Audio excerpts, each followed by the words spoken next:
안녕하세요. 저는 서울에 살고 있는 이제 결혼한 지 4년 차가 되어가는 남자입니다. 저희 집안이 유난히 좀 끈끈해요. 집안 식구들끼리 끈끈하고 정이 넘친다고 말을 하는 것이 언젠가부터 결혼 상대로 깊이 대상이 되었는지 모르겠지만 어디 가서 자랑을 하다 보면 야, 그러면 너네 집 며느리는 완전 힘들겠다라는 알지도 못하는 소리를 종종 듣고 황당해하는 일도 생깁니다. 결정은 결국 제가 다 한 거긴 하지만 사연을 들어주시는 분들이 객관적으로 평가를 해주셨으면 좋겠다고 생각한 것도 있어서 이렇게 사연을 보내게 됐어요. 그렇게 해서 내일 장사 제대로 할 수 있겠어? 주방에 육수랑 확인했어?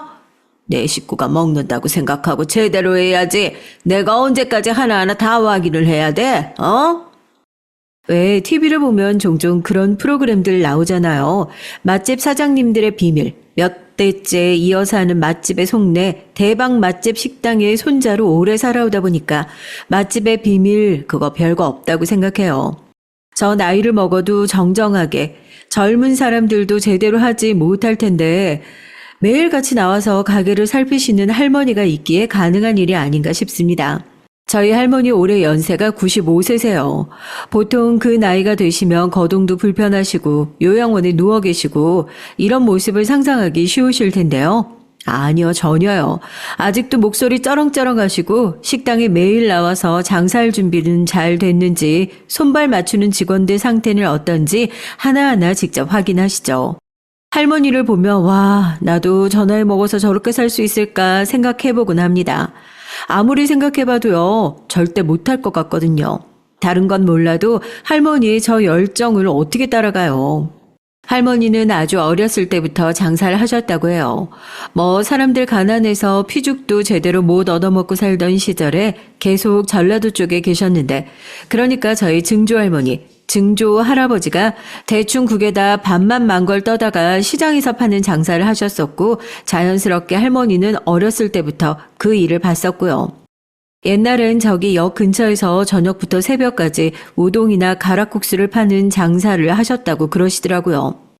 한자리에 오래 지키셨는데 내가 이렇게 작은 장사를 해서는 사람들을 제대로 못 먹이고 살겠다 싶으셔가지고 그때부터 가게를 크게 넓혀야겠다 생각하기 시작하신 거죠.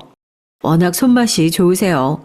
저는 엄마 밥이 아니라 할머니 밥 먹으면서 컸거든요. 또 남도가 한정식이 워낙 유명하니까 처음엔 백반집으로 시작한 거예요. 한상 차림이라고 시키면 워낙 정이 많으신 저희 할머니는 남겨도 좋으니까 그래도 우리 집에 있는 거 맛은 다 보고 가야 된다고 이 반찬 저 반찬 다 꺼내가지고 내주시고 또 손맛이 얼마나 좋으신데요.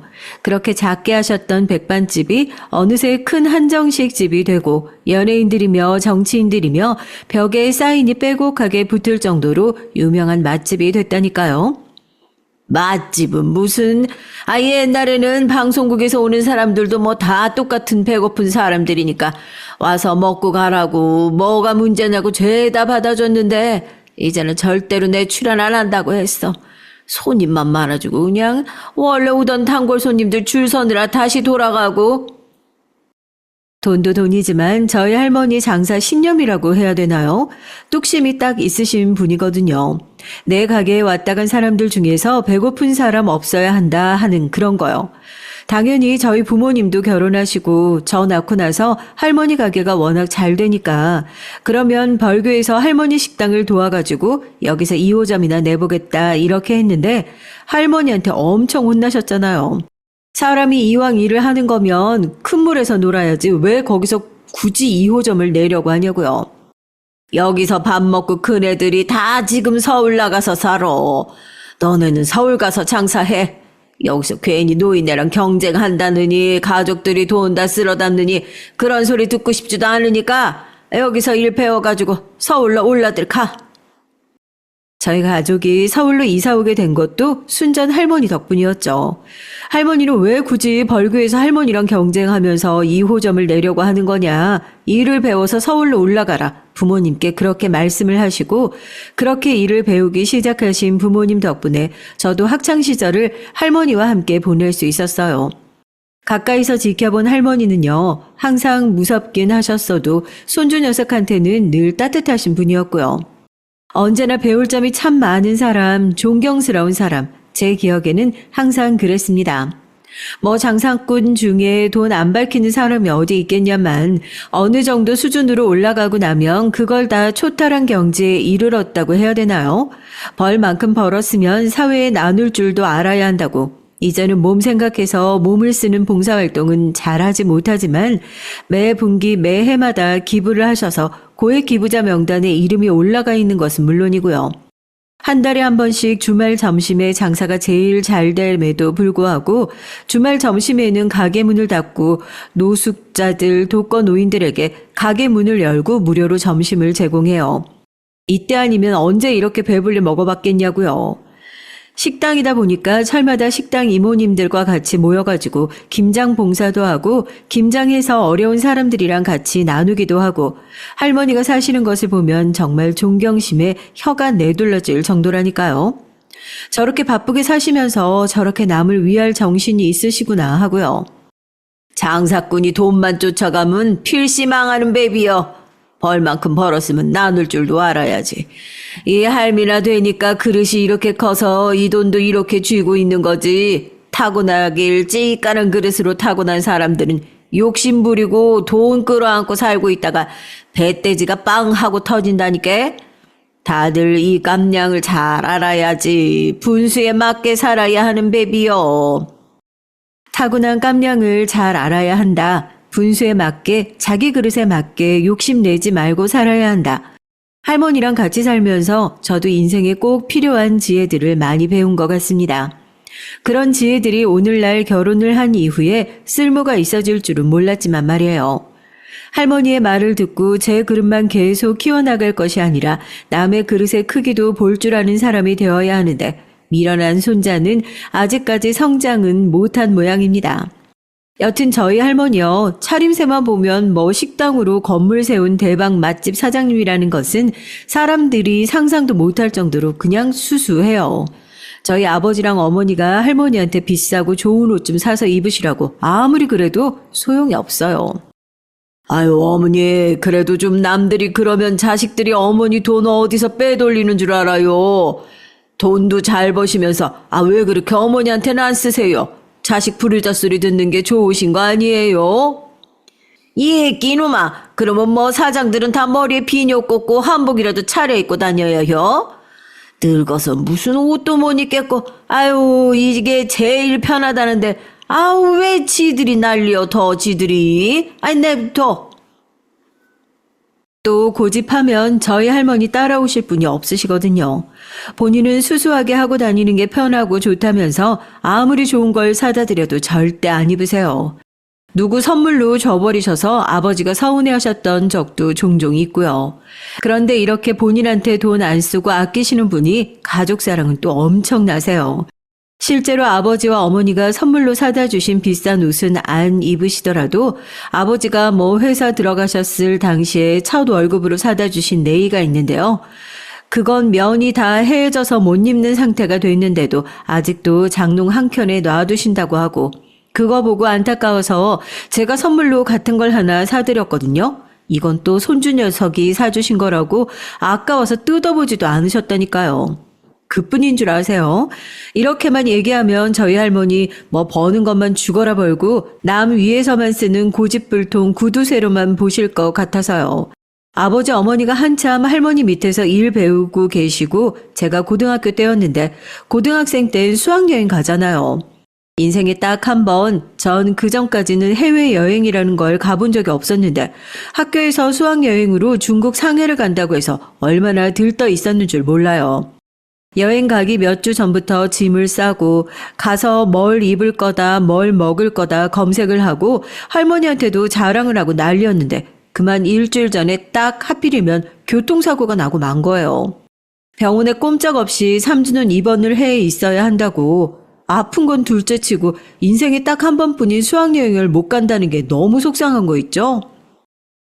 가면 뭐 하려고 계획도 다 세워놨었는데 어떻게 이래. 전교생 중에 수학여행 못 가는 놈은 나밖에 없을걸? 처음 가는 해외여행이라고 얼마나 내가 설렜었는데. 그땐 어린 나이잖아요. 별걸로 다 서운해서 울고불고 하니까 할머니나 하나밖에 없는 손주가 그런 걸로 마음 상해하는 게 보시기 속상하셨던 모양이에요. 이미 날아간 수학여행은 어쩔 수 없고 그럼 가족들끼리라도 수학여행을 가면 되는 게 아니겠냐고 그러시면서 저한테 그러시더라고요. 너 병원에서 퇴원하고 나면 엄마랑 아빠랑 할머니랑 해서 다 같이 5박 6일로 해가지고 수학여행보다 더 길게 해외여행 다녀오자고요. 어머니, 그럼 가게는 어쩌시고요? 한 번도 그렇게 쉬신 적 없으셨잖아요. 이놈아, 지금 우리 손주가 서운해서 울고불고 하고 있는데, 가게 문 열고 닫는 게 중요해? 나랑 오래 같이 했던 사람들이요. 며칠 자리 비운다고 식당 안 들어갈 정도 아니니까, 걱정하지 말고, 너는 뭐, 계획표? 이왕 가는 거, 할미는 확실하게 해야 돼. 병원에 입원해 있는 동안 이날은 어디 가고 이날은 어디서 자고 네가 한번 계획 잘 세워봐. 돈은 할미가 내려니까 알겠어? 사내놈 이런 걸로 질질적인 하고 말이야. 할머니의 불호령에 눈물이 쏙 들어가더라고요.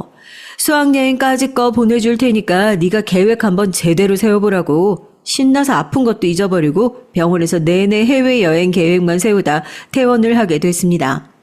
지금 생각해보니까 아픈 손주 정신을 어디 다른 데에 신경 쓰게 하려는 할머니의 더 철저한 계획이 아닐까 싶네요.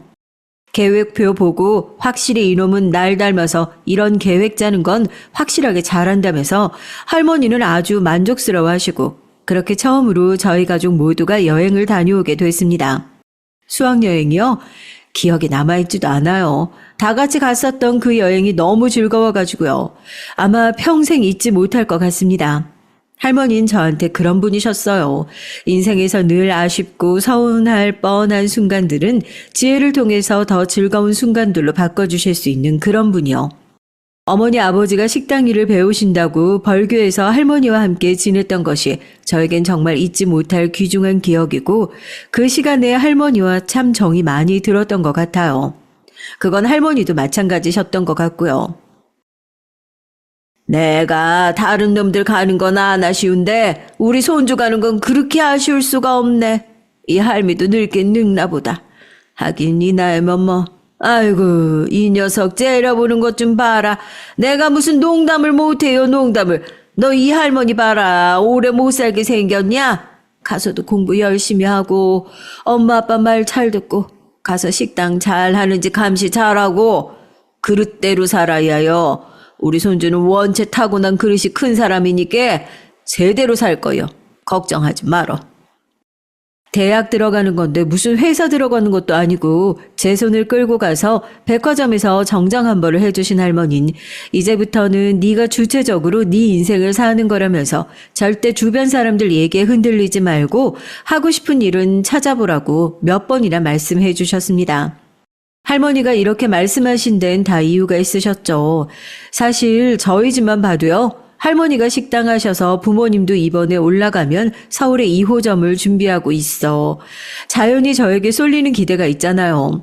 우리 아들도 이쪽 공부를 제대로 좀 해서 식당을 물려받았으면 좋겠다 하는 그런 거요. 그런데 이상하게 전 식당 일이 쉬는 건 아닌데 어렸을 때부터 이것저것 하고 싶은 게 좀 많았다고 해야 되나요? 이것도 해보고 싶고 저것도 해보고 싶고 식당 일은 정말 나중에 그것들을 다 해보고 나서도 좋아하는 일을 못 찾았다 싶을 때 그때나 해보고 싶다는 마음이 들었거든요. 부모님은 그게 내심 서운한 눈치시더라고요. 부모님이 또 제가 그 일을 했으면 좋겠다 은근하게 바라시던 이유가요. 저희 할머니의 철칙 때문이에요. 집안 식구가 아니고 결혼을 하지 않았으면 가게를 물려주지 않는다는 것이 할머니 스스로 정해놓으신 원칙이신 듯 하더라고요. 그래서 이전에도 아버지 혼자 가게를 물려받겠다고 했을 때 너 혼자서 할 수 있는 일이 아니니까 절대로 안 된다고 극구 반대를 하셨다는데 어머니까지 설득이 되고 두 분이서 같이 일을 배우시겠다고 내려오시니까 그제서야 이것저것 일을 알려주시기 시작하셨다고 할머니가 그러시더라고요. 둘이서 같이 해도 힘든 게 식당 일인데 한 사람이 아침부터 밤 늦게까지 여기 식당에 붙어가지고 있다 보면 자연히 가정에서도 얼굴 못 보고 사이가 소원해질 수밖에 없다고요. 지지고 볶고 싸우고 해도 하루 종일 얼굴 붙어서 같이 일할 수 있을 정도로 의리가 있고 고생도 같이 할 자신이 있다고 하고 결심이 서야 그때야 일을 물려줄 수가 있는 거래요. 또 할머니 얘기를 듣고 보니까 그것도 맞는 말이다 싶어요. 그러니까 부모님은 은근히 제가 뭐 조리학과나 이쪽으로 가서 식당을 물려받을 며느리가 집안에 들어와가지고 또 그렇게 가업을 이어받았으면 좋겠다 싶은 마음이 있으셨던 거죠. 그런데 아들은 그쪽에는 영 뜻이 없어 보이고 요리와는 전혀 상관도 없는 컴퓨터 공학과에 들어가서 개발자를 하겠다고 나섰으니까 강요는 못하겠고 서운하긴 하고 아마 그러셨겠죠. 아버지, 제가 말씀드렸잖아요. 일을 해보고 정 아니다 싶으면 그때 다시 돌아와서 요리 공부를 하는 것도 생각을 해볼게요. 지금 당장 하고 싶은 게 있는데 가업을 물려받아야 한다는 이유로 포기해버리면 제가 너무 평생 그 선택에 대해서 후회하고 살지 않겠어요? 저 그렇게 부모님 때문에 선택하고 부모님 원망하면서 사는 멍청하고 미련한 짓은 하고 싶지 않아요. 제 마음 이해하시죠? 이해해 주실 거라고 믿어요. 제가 그렇게까지 얘기했으니 부모님이 어떻게 저를 붙잡으실 수 있겠어요. 그래 그럼 너 하고 싶은 거 해봐라 하고 얘기를 했죠. 그래도 하고 싶었던 공부라서 그런가요? 대학교에 들어가고 나서도 공부를 그렇게 재밌게 할 수 없었어요. 공대라고 다 시커먼 남자놈들이 대부분이어가지고 뭐 여자친구를 사귀는 것보다 그 친구들이랑 어울려 다니면서 술이나 마시고 당시 제 동아리가 사진부였거든요. 학과 공부하고 사진 찍으러 다니고 그러면서 대학생활 뭐 즐겁게 보냈던 거죠. 그래도 그렇게 공부에 내내 전념했었던 보람은 있었습니다. 우수한 성적으로 대학을 졸업해서 첫 직장은 IT 쪽 중견기업에 취업을 하게 됐고 2년도 안 돼서 대기업으로 이직을 하게 됐거든요. 처음엔 일을 물려받았으면 좋겠다고 성화였던 부모님께서도 제가 하고 싶은 일을 제대로 해내는 걸 보면서 어쩐지 인정을 해주시는 눈치기도 하셨고요. 회사를 옮기면서 연봉도 높아지고 그만큼 하는 일도 많아지면서 부쩍 바빠지게 됐습니다. 저희 부모님도 마찬가지셨어요. 사람 입맛 어딜 가나 다 똑같다고. 서울에서 장사해도 잘 될 거라는 할머니의 성견지명이 정확하게 맞아떨어졌거든요. 처음 가게를 오픈하고 몇 달은 이게 오픈빨로 잘 되는 건가 싶었는데 2호점도 그야말로 대박. 몸은 힘들지만 그래도 할머니의 가게를 이어받아서 성공적으로 잘 이끌어 나가고 있다는 것에 두 분은 엄청난 만족감을 느끼고 계시는 것 같았어요. 걱정이 없는 하루하루였습니다. 잘 되지 않는 것들이 아무것도 없었으니까요. 하지만 사람은 항상 다 괜찮다고 생각할 때 경계를 해야 하는 것 같아요. 그럴 때일수록 사람은 조심해서 가려 만나야 하고 행동 하나하나 조심해야 하는 시기가 아닌가 싶어서요. 너도 이제 슬슬 여자친구 안 사귀냐고 결혼 안 하냐는 압박 들어오지 않냐? 아니 멀쩡한 놈이 여태까지 여자친구 한 번을 안 사귀니까 말이야. 너 어디 문제 있는 건 아니지? 다른 게 아니라 나 아는 사람이 있는데 너 거기 맛집 아들이라고 하니까 자기가 거기 엄청난 단골이라고 하면서 꼭 한 번만 소개시켜 줄 수 있냐고 사정사정을 하잖아. 나도 엄청나게 친한 건 아니고 대학 다닐 때 다른 대학교랑 같이 대외 활동하면서 만났던 사람인데 사람 괜찮아. 아무래도 우리랑 같은 직군에서 일하는 사람이라서 이해심도 좋고 밑자야 본전인데 소개팅이라도 한번 나가보면 어때? 나가서 내 체면 한 번만 살려주라. 어? 야, 친구 좋다는 게 뭐야? 혹시 알아? 네가 그렇게 뻐기다가 나갔는데 운명의 상대를 만날 줄, 어? 대학 시절부터 친하게 지내던 동기놈이 하나 있었거든요. 무슨 인연인진 몰라도 이직을 한 대기업에서 그 친구를 다시 만나게 됐습니다. 대한민국은 학연, 지연, 혈연으로 똘똘 뭉쳐있다고 그러는데 저 역시도 낯선 공간에서 대학 동기 녀석을 다시 만나게 되니까 그렇게 반가울 수가 없더라고요. 나 홀로 외딴 섬에 떨어졌는데 구조선을 마주치게 된 기분이 들었다고나 할까요? 여튼 같은 부서는 아니지만 친구 좋다는 게 또 뭐라고 회사 다니면서 그 친구와 종종 퇴근하고 나서 같이 술 한잔 마시면서 얘기도 하고 타지 생활하면서 유일한 친구라고도 할 수 있을 정도로 가깝게 지냈었는데 갑자기 저한테 소개팅을 받아볼 생각이 없냐며 물어보더라고요. 그게 제가 아내를 처음 만나게 된 계기였습니다. 거절을 하기도 뭐하고 뭐 어차피 소개팅인데 주말에 잠깐 나가서 맛있는 밥 한 끼 먹고 온다 생각하고 자리에 나갔던 거죠. 그런데 막상 나가보니까 솔직히 얘기해서 외모가 정말 제 스타일이었던 건 물론이고, 아시잖아요. 공대 다닐 때 주변에 여자라고는 거의 한 명도 없었는데 아내 역시 개발 직군에서 일을 하고 있던 사람이었고, 그래서 그런지 몰라도 말이 그렇게 잘 통할 수가 없는 거예요. 일 얘기면 일 얘기, 가족 얘기면 가족 얘기. 이렇게 나랑 잘 통하는 사람이 있나 싶을 정도로 무슨 대화를 꺼내더라도 막히는 부분이 없어요. 친구가 말해준 대로 저희 집에서 운영하는 가게도 엄청나게 자주 가는 단골집이라고 먼저 얘기를 하더라고요. 근데 오철 씨는 왜 가게 안 물려받고 개발자가 되신 거예요? 저 같으면 식당도 잘 되고 하니까 어떻게든지 요리 배워서 가게 물려받을 생각했을 것 같은데, 앞으로도 그러면 식당은 물려받으실 생각은 전혀 없으신 거예요? 사람이 한 일만 하면 재미없잖아요.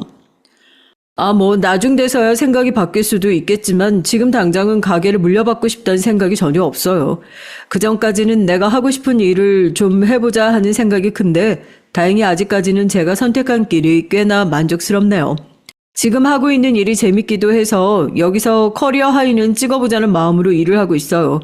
저희 식당 자주 가보셔서 민수한테 소개시켜달라고 하셨던 거라면서요. 제가 할머니 손맛에 감사드려야 할 일이네요. 생각해보면 그때부터 아내는 식당에 꽤 관심이 있었던 것 같아요. 그때는 소개팅 자리에서 어색하니까 의뢰하는 질문이라고 생각하고 별로 대수롭지 않게 생각하고 있었는데, 이제 와서 생각해보니까 뭔가 아기가 딱딱 맞아 떨어지는 느낌이라고 해야 되나요? 하여튼지간 그렇게 소개팅을 끝나고 나서도 말도 잘 통하고 마음이 잘 맞는 것 같아 몇 번을 더 만나고 밥도 먹고 데이트도 하고 그렇게 자연스럽게 연인 관계로 발전하게 됐습니다.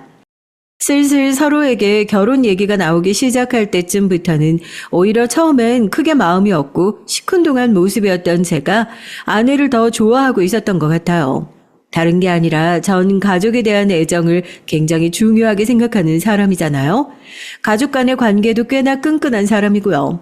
결혼을 하게 된다면 제 아내 역시 그런 제 마음을 잘 이해해주고 저와 같은 생각을 가진 사람이었으면 좋겠다는 생각을 하고 있었는데요. 아내는 보면 볼수록 저희 부모님에게도 잘하고 저보다 가족을 더 많이 생각하는 사람인 것 같아서 거기서 마음이 더 많이 갔던 것 같습니다. 잠깐만. 나 이거 하나만 주문하고 저번에 보니까 어머님이 이거 맛있게 드시는 것 같아서 집으로 하나 배달시켜 드리려고. 주문하는 김에 당신 것도 하나 주문해 줄까? 저보다 가족들에게 더 잘하는 모습에 여자 보길 돌붙여 보듯이 하던 제 마음도 열렸던 거였습니다. 아내는 결혼 전까지만 하더라도 정말이지 저희 가족에게 간이고 쓸개고 다 빼줄 수 있는 사람처럼 행동을 했었으니까요. 세상에 어떻게 저렇게 천사 같은 사람이 다 있나 싶을 정도로요. 저희 가족들에게 잘하는 모습을 보고 결혼 생각이 없었던 저도 마음이 다 열릴 정도였으니 뭐 더 말을 하지 않아도 되겠죠. 제가 없는 사이에 저희 어머니 아버지를 얼마나 자주 찾아뵙는 건지, 어머니는 이걸 좋아하시고 아버지는 이걸 좋아하신다, 친근하고 살갑게 얘기를 해서 깜짝 놀란 것도 물론이고요. 사람이 밖에서 뭘 하나 사더라도 자기 것만 사는 법이 좀처럼 없어요. 이거는 좋으니까 가족들도 같이 쓰면 좋겠다면서 꼭 저희 가족 것까지 챙기는 모습이 너무 좋더라고요. 자연스럽게 저도 처갓집에 잘할 수밖에 없게 되는, 아내가 시댁에 그렇게 잘하는데 제가 가만히 앉아서 받아먹기만 하겠냐고요. 처갓집에다가 있는 선물 없는 선물 다 해바쳤죠. 부모님도 그런 아내의 모습이 너무 괜찮았는지 먼저 결혼 얘기를 꺼내셨고요. 두 사람 언제까지 연애만 할 거냐고요. 서로 모자라는 것도 없이 잘 만나고 있는 것 같은데 하루라도 빨리 결혼해서 애 낳고 사는 게 좋을 것 같다고요. 나 너무 긴장돼. 할머님이 나 별로 안 예뻐하시면 어떡하지? 어때? 나 괜찮아? 할머니가 그럴 리가 뭐가 있으셔. 정말 좋으신 분이에요. 어떻게 보면 나한테는 부모님보다도 더 소중하신 분이고, 어렸을 때 나를 다 키워주시다시피 했던 분이니까 다른 건 몰라도 우리 할머니께는 당신이 더더욱 잘해줬으면 좋겠어. 내가 너무 많은 거 바라는 거 아니지? 그냥 안부 전화도 자주 드리고, 할머니가 나이가 있으시잖아. 아무리 건강하시다고 정정하시다고 말로는 그러시지만 손주놈 입장에서는 걱정이 이만저만이 아니거든. 결혼이라는 게 한번 물꼬를 트기 시작하니까 아주 일사불란하게 진행이 되더라고요. 평소에 인사를 자주 하고 얼굴을 자주 뵙고 지냈던 양가 부모님과는 인사를 하고 그래도 순서는 지켜야지 않겠냐면서 할머니께도 인사를 드리기 위해 아내를 데리고 가족들과 함께 벌교로 내려가게 됐습니다.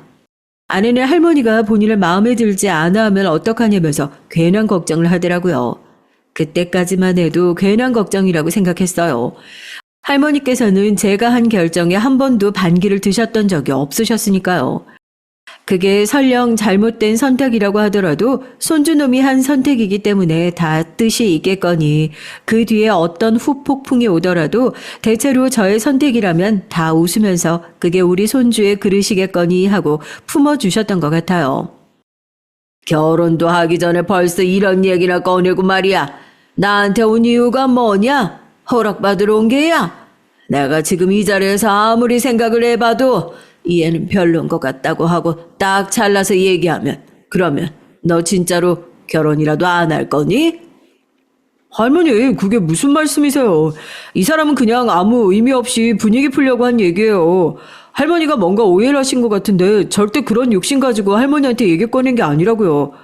뭐야 당신도 절대 그런 거 아니잖아. 아닌 건 아니라고 딱 잘라서 얘기를 해야지. 할머니, 저랑 결혼할 여자예요. 다른 건 몰라도 이런 오해로 사람 당황시키시면 손주 입장은 생각도 안 하세요? 저 서운하려고 그래요. 분명 좋은 분위기에 시작된 인사였습니다. 할머니도 웃으면서 맞아주셨고요. 드디어 우리 손주가 결혼을 다 하냐면서 내려올 때도 아내한테 계속 할머니의 건강 걱정을 했었던 것 같은데 오랜만에 뵌 할머니는 그 사이에 더 정정해진 것 같은 느낌이라고 해야 할까요? 여튼 활짝 웃으면서 오느라 고생 많았다고 저희를 반갑게 맞아주시고는 늘 그랬던 것처럼 몇 명이서 먹어도 껌뻑 죽을 만한 한상을 거하게 차려주셨어요. 거기까지만 했어도 분위기는 너무 좋았죠. 할머니 식당이 유명한 맛집이라며 저를 만나기 전부터 전라도 여행을 오면 몇 번이나 와봤었다고 반갑게 얘기를 시작하던 아내의 말이 화근이었습니다. 제가 이 사람한테 맨날 얘기하거든요. 우리도 하루빨리 회사 정리하고 식당 운영하는 것 좀 배우면 안 되냐고요. 제가 어렸을 때부터 여기 맨날 왔다 갔다 하면서 나도 나중에 커서 이런 식당 운영하는 일하면 참 좋겠다. 소원이 없겠다. 이런 생각을 종종 했었거든요. 그러지 말고 제가 나중에 결혼하고 나서 직장 정리하고 벌교 내려와서 식당 일 배우는 게 어떨까요? 왜 요즘엔 며느리들이 가업 이어받아가지고 하는 거 그런 경우도 많다고 하던데 손주 며느리가 가업 이어받으면 할머니 입장에서도 대 안 끊기고 좋겠다 싶으실 거고 평소에도 종종 우리도 그냥 가게를 좀 물려받으면 안 되냐 회사 다니지 말고 식당 일을 배우면 안 되겠냐 저한테 얘기를 했었던 아내였기에 전 그 말을 대수롭지 않게 생각하고 있었거든요. 어차피 아내에게는 저는 식당을 당장은 물려받을 생각도 뭔가를 더 해볼 생각도 없다고 딱 잘라서 얘기를 했었으니까요. 그런데 결혼 허락을 받으러 간 자리에서 다짜고짜 저 얘기를 꺼낸 아내 덕분에 그야말로 할머니는 머리 꼭대기까지 화가 나신 모양이었습니다. 결혼도 하기 전에 어떻게 이런 얘기를 꺼낼 수 있냐? 결혼 허락을 받으러 온 거냐? 가게를 물려달라고 허락을 받으러 온 거냐? 노발대발 하시면서 당장이라도 이 결혼을 물으라고 할 기세로 화를 내기 시작하셨어요. 그제서야 아내도 깜짝 놀라서 자기가 뭔가 오해를 사게 얘기를 한 것 같다고 절대 그런 의도가 아니었다고 급하게 해명을 했고 저도 할머니가 그렇게 화나신 모습을 처음 봤으니까요. 절대 그런 사람이 아니라고 나서서 해명을 했죠. 어머니, 결혼 허락받으려고 며칠 전부터 잠도 제대로 못 자고 잔뜩 긴장해서 온 애들이에요. 긴장하다 보니까 실수도 할 수 있는 거잖아요. 어머니가 이번 한 번은 그냥 너그럽게 좀 이해를 해주세요. 애가 가게 물려받을 생각이 있었으면 진작에 어머니 밑으로 들어가서 일 배우기 시작했겠죠. 제가 애 키우면서 몇 년을 설득을 해도 안 되는 것을 결혼한다고 그 마음이 금방 바뀌겠습니까? 자기가 안 한다면 안 하는 놈이에요. 그건 어머님 손주니까 어머님이 제일 잘하시지 않습니까? 그만 노염 푸세요. 이렇게 되면 여기 아가씨도 너무 민망하고 할머님이 가게를 어렵게 꾸려서 가족들 다 키우시고 그만큼 가게에 대한 애정도 깊으신 분이야. 분위기 풀려고 해본 얘기인 건 알고 있지만은 방금은 내가 들어도 조금 과한 것도 있었어요. 여기서 더 서로 기분 상할 일 없이 조용히 넘어가자고. 다행히 아버지께서 중간에 잘 중재를 해주신 덕분에 더욱 민망한 상황을 겨우 넘길 수는 있었지만 말입니다. 겨우 결혼 허락을 잘 받고 집으로 돌아가는 길 내내 뭐가 그렇게 서러운지 눈물을 훌쩍거리고 있는 아내의 모습을 보니까 할머니가 너무 심하신 것 같기도 하고 너무 불효자 같은 마음이긴 하지만 이제 제 식구가 될 사람이잖아요. 그렇게까지 뭐라고 하셨어야 했나 싶기도 해서 저도 조금 서운한 마음이 있었죠. 아내의 손을 꼭 잡아주면서 매일 저러시는 분은 아닌데 아까 아버지가 말씀하신 것처럼 가게 얘기가 나오다 보니까 더 예민하게 반응하신 부분이 있는 것 같다고 오늘 들었던 것처럼 당분간은 당신도 그런 얘기 할머님 앞에서는 하지 않았으면 좋겠다고 오늘 고생 많았다고 손을 꼭 잡아주면서 마음을 달랬습니다. 자기가 실언한 것 같다고 미안하다고 사과를 하더라고요. 그때까지만 하더라도 이제 할머니도 나이가 드셔서 아주 작고 사소한 일에도 화를 버럭버럭 내시게 됐구나. 철없이 그렇게만 생각했어요. 사람을 깊게 들여다보시는 분이라고는 생각도 못하고 여느 노인들과 다를 바 없이 화를 낼 수 있는 수위가 조금씩 낮아지고 있구나. 그냥 그렇게만 생각하고 말았던 거죠. 이렇게 철없는 손주를 두셨으니 얼마나 속상하실지 그저 죄송스러운 마음뿐입니다. 여튼 우여곡절이 있었지만 저희는 무사히 결혼을 했어요. 아내의 집안 형편이 그렇게 넉넉한 편이 아니에요. 결혼을 하면서 그런 것들 신경을 안 쓸 수는 없겠지만 저희 집이 여유롭다는 게 너무 다행이다 싶더라고요.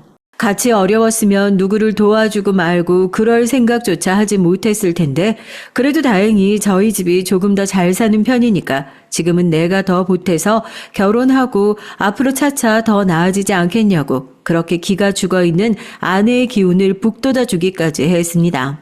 할머니와의 관계요? 그렇게 인사를 드리고 난 이후로 어쩐지 할머니를 대하는 아내의 모습은 소원해진 것 같다는 생각이 들기도 했지만 확실히 어른은 어른이시더라고요. 할머니는 내심 새 식구가 될 손주 며느리한테 첫인사부터 그렇게 화를 내셨던 게 미안하셨던 모양입니다. 그렇게 올라가고 나서도 내내 마음에 걸리셨는지 저한테 연락을 해서 손주 며느리는 괜찮냐, 서로 오해해서 생긴 일이니까 너무 마음에 담아두지 말라고 하라고 신신당부를 하신 것은 물론이고요. 제 가족 일에 있어서는 돈 쓰실 때 아끼지 않는다고 그랬잖아요. 하나밖에 없는 손주 결혼한다는데 꼴랑 축의금 몇 푼 넣는 것으로 되겠어? 집이며 뭐며 너희들이 다 알아서 준비했다고 해서 할머니가 준비해 줄 건 따로 없고 신부 쪽이다 얘기해라. 혼수는 우리 쪽이 다 알아서 할 테니까 신경 쓰실 필요 없으시다고. 하여튼 저희 할머니지만 뭐 하나 하실 때는 화끈하게 하시는 분이시라니까요. 갑자기 무슨 혼수 얘기냐고 어리둥절해 있는데 할머니가 그런 줄 알라면 그런 줄 알라고 아직 신혼집 입주까지 시간 좀 남았으니까 혼수 계약은 따로 하지 말고 그 돈은 너희 둘이 잘 모아놨다가 나중에 아이 낳고 돈 쓸 일 많아지면 그때 생활에 보태서 쓰라고 하시더라고요. 그리고 나서 할머니가 보내주신 혼수 리스트 보고 정말 기절하는 줄 알았습니다. 냉장고부터 시작해서 세탁기, 건조기, 로봇 청소기, 식기세척기 대체 누가 옆에서 도와주셨는지 모르겠지만 신혼집에 맞춤으로 넣을 수 있는 가전 중에서 가장 최고급으로 준비를 해서 전부 다 보내주셨더라고요. 그 돈만 해도 이미 어마어마해요. 이걸 어떻게 다 받냐고 아무리 할머니가 해주신 거라고 해도 죄송스러워서 못 받는다고 얘기를 했지만 아버지가 웃으면서 그러세요. 할머니가 어디 말리신다고 말을 들으실 분이야? 하나밖에 없는 손주 결혼하는데 괜히 나서서 뭐라고 하신 게 마음에 걸리시기도 하고 뭐라도 하나 제대로 해주고 싶으신 마음이 크셨던 모양이다. 그래도 혼수는 니네들이 항상 집에 놓고 쓰는 거니까 항상 보면서 할머니한테 감사한 마음 가지고 살라고. 하여튼 우리 어머니도 참 못 말려. 얼마나 감사해요. 덕분에 아내랑 저랑 신혼생활 정말 편하게 했습니다. 그 정도가 되면 할머니에 대해 서운한 감정이 남아있으면 안 된다고 전 그렇게 생각했거든요. 아니 일반적으로 보통적인 사람들이라면 그렇게 생각하는 게 맞지 않나요? 모두의 축복 속에서 행복한 결혼식을 올렸다고 생각했는데요. 결혼을 하고 나서 한 가지 걸리는 게 있었습니다. 아내의 태도 때문이었어요. 그렇게 할머니에게 많은 선물을 받고 나서도 어쩐지 행복해하거나 감사해하는 모습이 없어 보이는 것 같아 그게 영 마음에 걸리더라고요.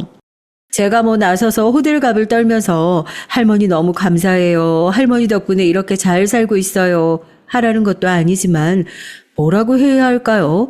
한 번씩 아내가 하는 얘기에서 오히려 이 수많은 선물이 할머니가 저희를 마음대로 주무르시려고 하는 의도로 주신 게 아니냐는 그런 뉘앙스의 말을 하는 것 같아서 찜찜한 순간들이 있었거든요. 자기는 절대 그런 의도로 말한 게 아니라고는 하지만 말입니다. 다 좋은데 차라리 돈으로 주셨어도 좋았을걸. 로봇 청소기나 식세기 같은 것도 1년 지나면 금방 또 새로운 모델 나와버리잖아. 아니 그냥 싫다는 게 아니고 할머니께서 내가 그렇게 못 믿어오신가 싶어서 나한테 선택권을 안 주려고 하시는 것 같아서 저번부터 가게 얘기 때문에 기분이 상해가지고 너한테는 이렇게 가전 하나도 고를 수 있는 선택권도 없는 사람이다 알려주려고 일부러 저러시는 건가 싶기도 하고 내가 오해하는 거겠지?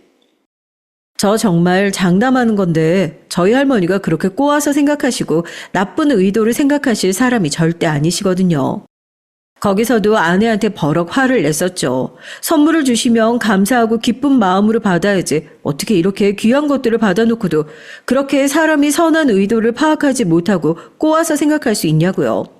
결혼 전에 저희 식구들한테 정말 잘하던 아내의 모습이 좋아서 했던 결혼이었는데 결국 이후엔 계속 이렇게 실망스러운 모습을 마주하게 되는 것 같아 영 착잡하기만 했습니다.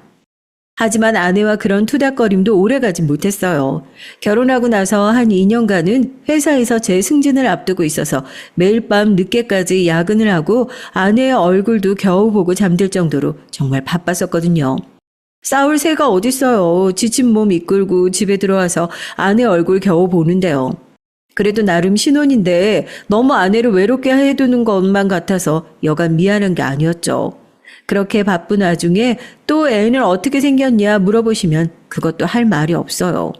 전쟁통에도 애는 생긴다고 하더니 그게 틀린 말이 아니더라고요. 아이고 이게 무슨 경사냐. 집안에 이런 경사가 또 없다. 잘 됐어. 정말 잘 됐어. 아이고 우리 손주 며느리 입덧은 없다니. 고생할 텐데 집에서 푹 쉬면서 손가락 하나 까딱하지 말아라. 내가 반찬이랑 이것저것 다 보내줄 테니까. 정말 잘 됐지. 아내가 아이를 가졌을 때도 가장 많이 챙겨주셨던 게 바로 저희 할머니예요.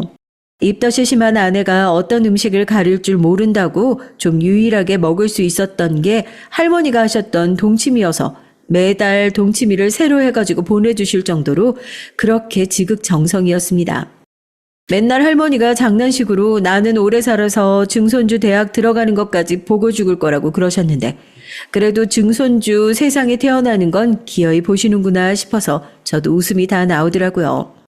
집에 식구 하나 더 늘어나게 되는 건데 온 가족이 이렇게 행복하실 줄 몰랐어요.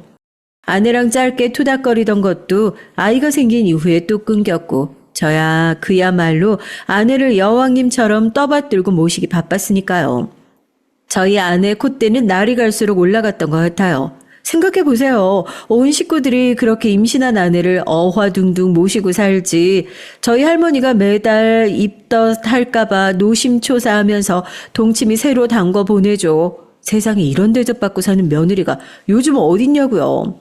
원래 여자가 임신할 때 서운하게 했던 건 마음속에 평생 간다는 말이 있으니까 더 그러지 않으려고 얼마나 많이 노력을 했는지 모르겠습니다. 그런데 그때 아내의 콧대가 너무 높아졌던 모양이지 아니면 원래 그런 사람인데 저희가 모두가 알아보지 못하고 있었던 건지 모르겠지만 아이를 임신하고 낳는 과정에서 저희도 모르는 아내의 모습들을 마주하면서 깜짝깜짝 놀랄 수밖에 없었어요.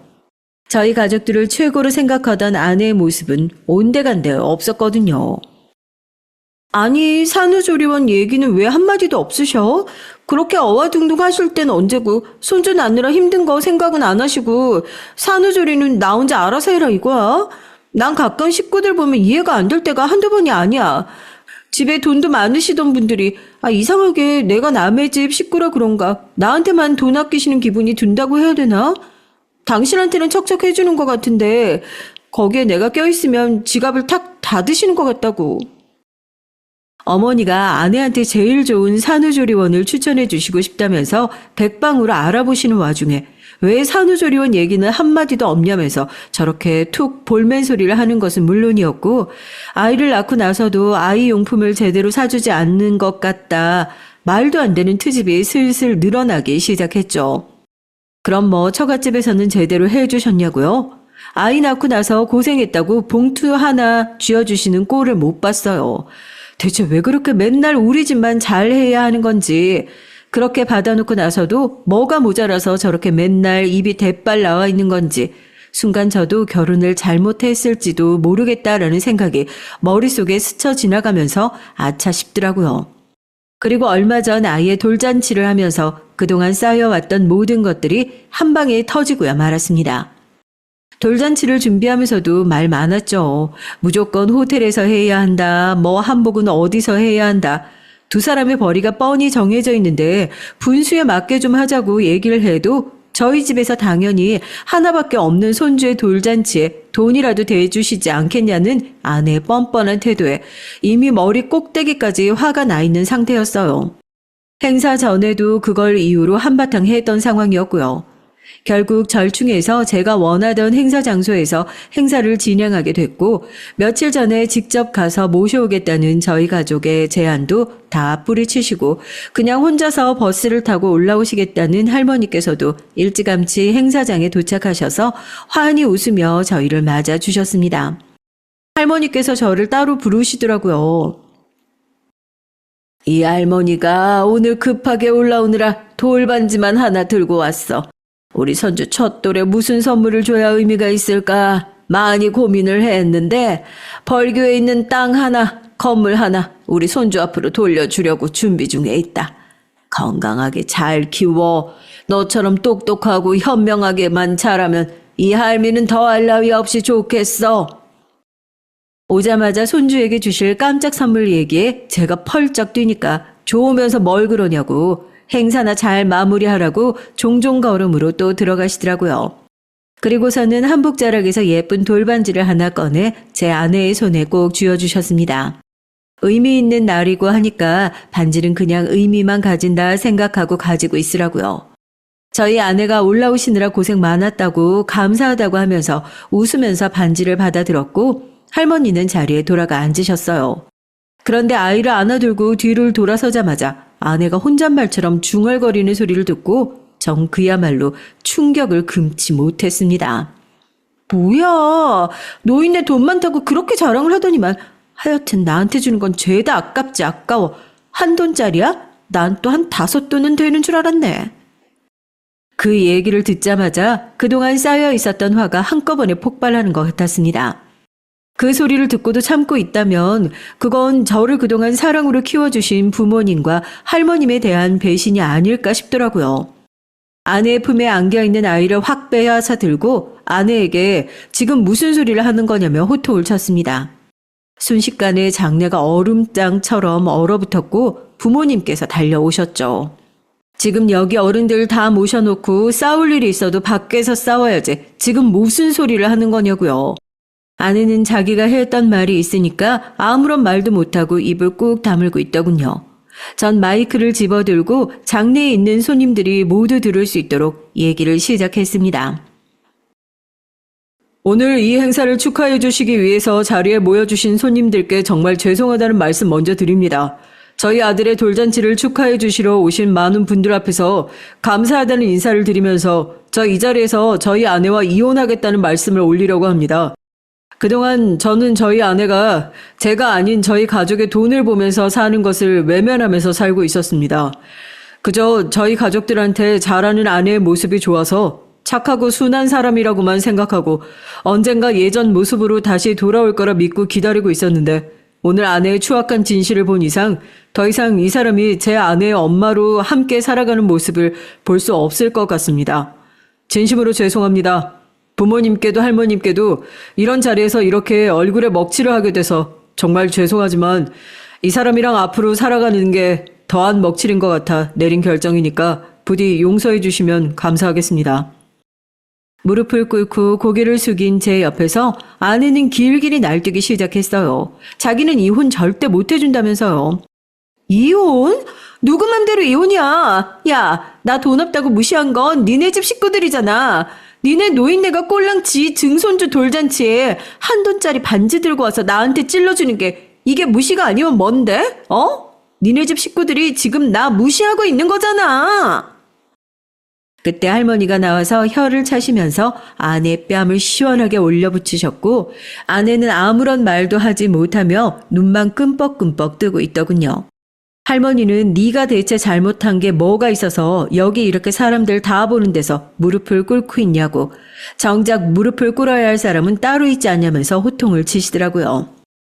처음 인사 올 때부터 돈에 눈이 멀어 있다는 것은 짐작에 눈치채고 있었어야 하는데 오늘이 우리 손주 돌잔치지 네 기집애 돌잔치요? 돈 때문에 우리 집안에 달려들었으면 네가 그 좋아하는 돈 한 푼도 못 들고 나가게 내가 기를 쓰고 막을 테니까 그런 줄 알아. 왜? 아파?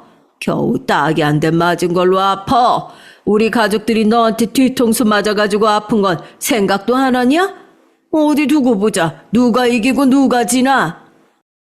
소란스러웠던 장내는 어느덧 혀를 차면서 아내의 욕을 하는 분위기로 바뀌었고 할머니는 그런 저를 일으켜서 행사장을 정리해 밖으로 나가자고 하셨어요. 집으로 돌아가자마자 포장이사를 불러서 아내의 짐을 모두 싸가지고는 문 밖에 내놓으시고 비밀번호도 바꾸셨죠. 이혼이 진행될 동안 이 집에 발도 붙일 생각하지 말라고요.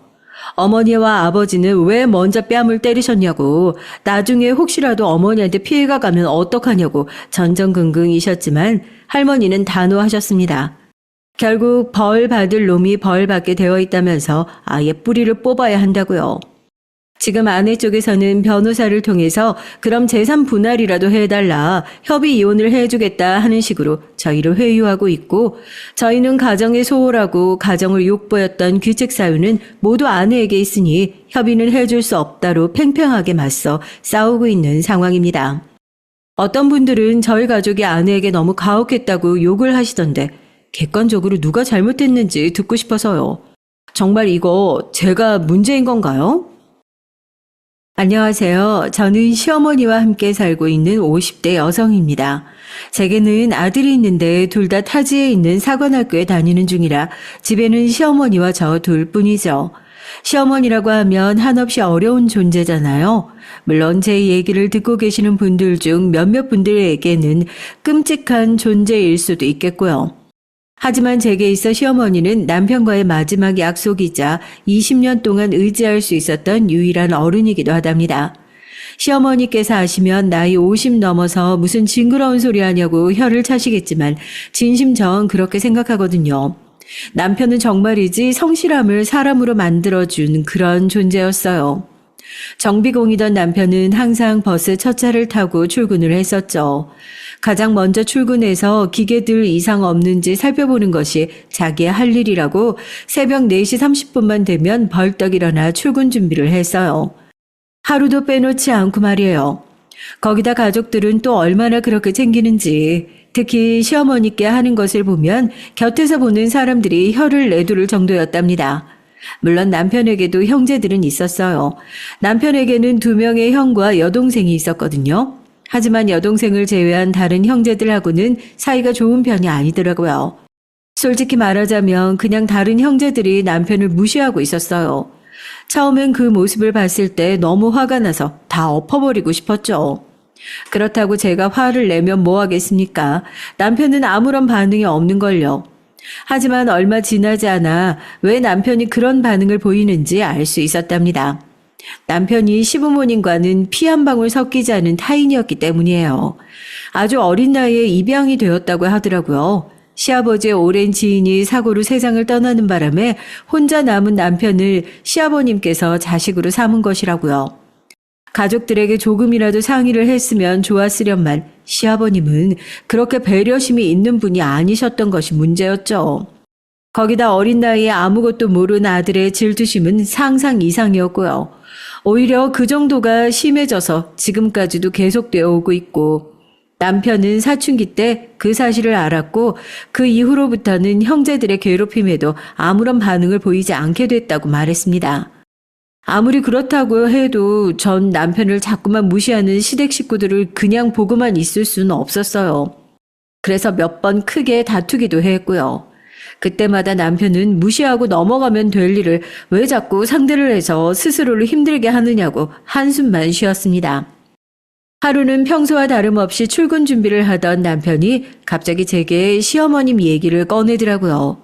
무뚝뚝해서 절대 먼저 얘기를 시작하는 법이 없던 남편이라 내심 무슨 일인가 싶어 속으로 긴장도 엄청 했었어요. 그런데 남편이 꺼낸 얘기는 전혀 생각지도 못한 일이었습니다. 자기한테 미안하지만 어머니를 우리가 좀 모시면 어떨까? 어머니를? 갑자기 무슨 일이야? 어머님 지금 큰 댁에 계시잖아.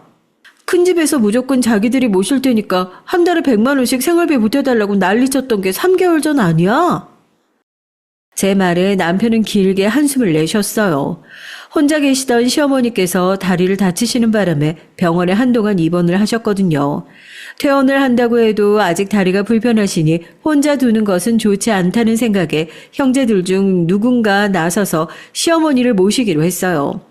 아주버님들은 서로 모시지 않겠다고 난리였죠. 보다 못한 남편이 집이 좁긴 하지만 자신이 모시겠다고 나섰어요. 그러나 큰아주버님께서 피 한 방울 섞이지 않은 남편이 어디를 나서냐고 난리도 이런 난리가 없었죠. 심지어 작은 아주버님은 우리가 시어머니를 모시고 가서 때리고 굶길 것이라는 소리까지 했어요. 말이 되는 소리를 좀 하세요. 어느 자식이 부모님께 그런 행동을 한단 말입니까? 자식이 아니니까 우리한테 괴롭힘 당했다고 어머님한테 풀 수도 있고. 아주버님 적당히 좀 하세요. 지금까지 매해 어머님 모시고 건강검진 다닌 사람이 누군데요. 그이잖아요. 영양제 떨어지지 않게 챙기는 것도 저희고요. 그런데 그이한테 무슨 말씀을 하시는 거예요? 그럼 목적이 돈인가? 어머님 돌아가시면 한몫 챙겨보려고 점수 따기? 어느 쪽이든 호적상 아들인 사람이 나설 일은 아니죠. 남편은 잔뜩 화가 난 얼굴이었지만 그놈의 핏줄을 앞세워서 따져드는 형제들 앞에서 결국은 분노를 참고 넘길 수밖에 없었어요. 그렇게까지 난리를 쳤던 일은 어디로 갔는지 갑자기 큰 집에서 자신들이 시어머니를 모시겠다고 말을 바꿨죠. 그러고는 시어머니를 모시는 대가로 매달 생활비를 보태달라고 하더라고요. 100만 원씩 말이죠. 전 터무니없는 금액에 뭘 근거로 100만 원을 달라고 하는 것이냐며 따졌지만 큰형님은 눈 하나 깜짝하지 않았습니다. 삼시세끼 챙겨드려야지. 물리치료 받으려면 병원에 모시고 가야지. 그걸 누가 다 한다고 생각하는 거야? 사람 싸서 하는데 그 정도는 내야지. 봐봐, 어머님께 쓰는 돈이 이렇게 아까워서 어머님을 모신다고? 그런 말씀이 아니잖아요. 돈이 아깝다는 말이 아니라 정확하게 하자는 말이죠. 정확하게 해? 아니, 내가 지금 내 주머니 채우려고 이런단 말이야? 형수님, 그런 의도로 드린 말씀이 아니라는 건 아시잖아요. 제발 그만 좀 하세요. 결국 남편이 나서서 큰 집의 의견을 따르겠다는 말을 하고 나서야 소라는 일단락이 됐습니다. 그리고 3개월이 지난 거죠. 그런데 남편이 다시 그 얘기를 꺼내다니 당연히 당황스러웠죠. 남편은 시어머님께 연락을 받았다고 하면서 도저히 단 하루도 그 집에서 살 수 없다고 하셨어요. 우리 집으로 모시고 오자고요. 당시 남편과 제 사이에는 돌이 막 지난 큰아이와 함께 뱃속에 3개월에 접어든 둘째가 있었어요. 남편이 제 상황을 생각도 하지 않고 얘기를 꺼냈을 것이라고는 생각되지 않았거든요. 분명 시어머님께 무슨 일이 생긴 것이었죠. 전 이유를 물었지만 남편이 좀처럼 얘기를 하지 않더라고요. 그러더니 나중에 다시 얘기를 하자고 하면서 출근을 했어요. 전 그날을 지금도 후회하고 있습니다. 남편에게 무슨 일인지 좀 더 물어볼 걸 하고 말이죠.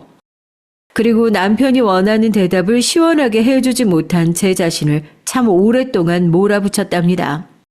남편 출근 이후 쏟아지는 잠을 참지 못하고 그대로 잠시 잠이 들었는데요. 얼마나 흘렀을까 시끄러운 소리에 잠이 깬 전 전화를 받고는 번쩍 정신이 들었어요. 남편이 교통사고로 인해 위험한 상황이라고 하더라고요. 뺑소니였습니다. 전 허둥지둥 병원으로 달려갔죠. 신발도 제대로 신지 못하고 택시를 잡고 달려갔어요. 하지만 병원에 도착했더니 이미 남편은 이 세상 사람이 아니더라고요. 남편의 마지막도 보지 못했습니다. 제게 남편의 부고를 알려준 의사 선생님을 붙들고 얼마나 울었는지 몰라요. 그렇게 정신을 잃었죠. 다시 눈을 떴을 땐 새하얀 병원 천장이 보이더라고요. 그리고 어떻게 연락을 취했는지 가장 친한 친구가 제 손을 잡고 있었습니다. 전 친구에게 남편의 간에 물었고 친구는 씁쓸한 얼굴로 제 눈을 피했어요. 그제야 실감이 나더군요. 남편이 정말 이 세상 사람이 아니라는 사실을요. 남편의 장례식은 조촐하고 조용하게 치러졌습니다. 시어머님도 남편의 형제들도 아무도 얼굴을 비추지 않았죠.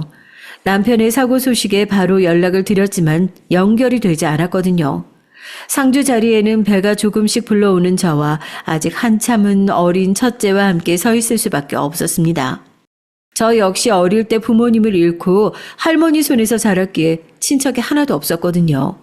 다행히 저와 남편의 직장 동료들이 찾아와서는 묵묵히 자리를 지켜준 덕분에 텅 빈 장례식장이 되지 않을 수 있었습니다. 시댁 식구들은 장례식이 끝나가는 마지막 날이 돼서야 나타났어요. 그 와중에도 시어머니의 모습은 찾을 수 없었죠. 시댁 식구들은 남편에게 향 한 개 피우지도 않고 저에게로 바로 다가와서는 적선하듯 돈을 던져줬습니다. 저는 이를 악물고 그 돈을 그대로 그들의 얼굴로 던져버렸어요. 어떻게 형제라는 인간들이 사람이 죽었다는데 코빼기도 미치지 않을 수 있어요? 어떻게? 자그만 지 30년 넘게 형제로 자랐어요. 핏줄이 어떻게 되었든 30년이란 시간 동안 가족이었잖아요. 그런데 마지막 가는 길조차 왜 사람을 외롭게 만드는 거예요?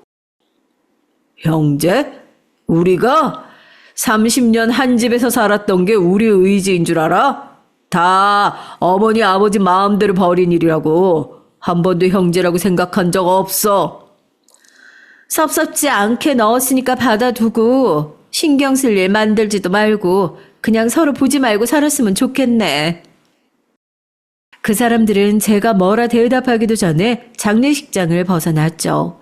전 그들을 따라 나가서 시어머님은 어디 계시냐고 물었지만 그 사람들은 저를 뿌리치며 왜 시어머니께서 아셔야 하는 것이냐며 오히려 저를 비웃듯이 바라보더군요. 전 너무 어이가 없었지만 멍하게 그 뒷모습을 볼 수밖에 없었습니다. 그때 제 나이가 34살이었어요. 무려 20년 전이죠. 전 남은 인생을 아이들을 위해서 살아야겠다고 다짐했습니다. 그래서 나중에 남편이 있는 곳으로 간다면 우리 아이들 남부럽지 않게 올바르게 잘 키워냈다고 말해주겠다고 맹세했죠. 그러던 어느 날 충격적인 일이 벌어졌습니다. 남편의 장례를 치른 지 한 달 정도 지났나? 전 다니던 회사에 사표를 내고 친구네 가게에 취직해 재택근무를 하고 있었어요. 어린이집에서 큰애를 데려오는 길에 못 보던 차가 집 앞에 있더라고요. 이 동네엔 전혀 어울리지도 않는 그런 차라 신기하게 바라봤죠. 차를 지나 아파트 입구로 들어서는데 갑자기 저를 부르는 소리가 들렸습니다. 전 깜짝 놀라 뒤를 돌아봤어요. 차에서 시어머니와 아가씨가 모습을 드러내더라고요. 아가씨는 작년 결혼해서 일본으로 건너가 살고 있었거든요.